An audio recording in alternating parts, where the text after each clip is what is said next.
দিয়ে দিচ্ছি সিমগুলো ধুয়ে রাখছি এগুলো।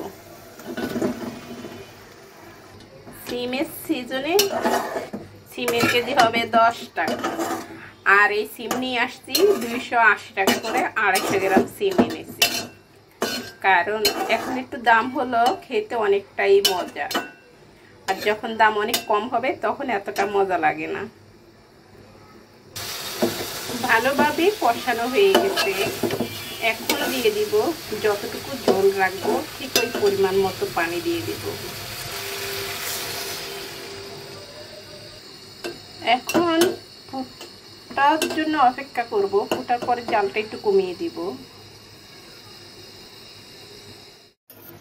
বলক আসছে, এর ভিতরে হয়ে গেছে, আর কিছুটা সময় হবে। এর ভিতরে আমি যেটা দিয়ে মূল উদ্দেশ্য রান্না করা সেই উপকরণটুকু দিব। দিয়ে দিচ্ছি 1 চামচ পরিমাণ।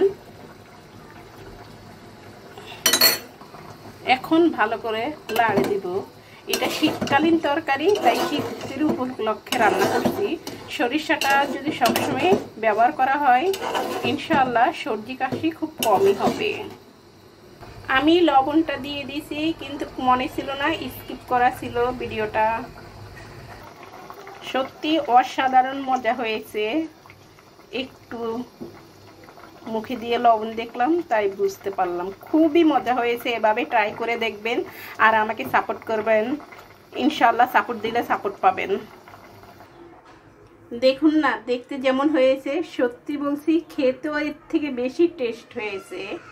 সরিষা সিমের রেসিপি।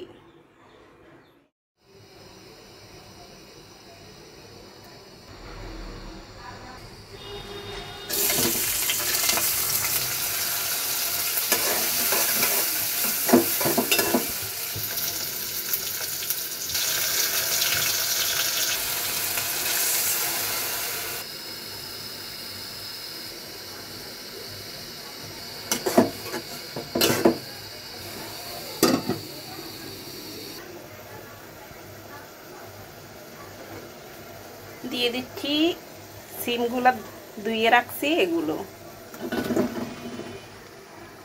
সিমের সিজনে সিমের কেজি হবে 10 টাকা, আর এই সিম নিয়ে আসছি 280 টাকা করে, 250 গ্রাম সিম এনেছি। কারণ এখন একটু দাম হলো, খেতে অনেকটাই মজা, আর যখন দাম অনেক কম হবে তখন এতটা মজা লাগে না। ভালোভাবে কষানো হয়ে গেছে, এখন দিয়ে দিব যতটুকু ঝোল রাখবো ঠিক ওই পরিমাণ মতো পানি দিয়ে দিব। এখন ফুটার জন্য অপেক্ষা করব, ফুটার পরে জালটা একটু কমিয়ে দিব।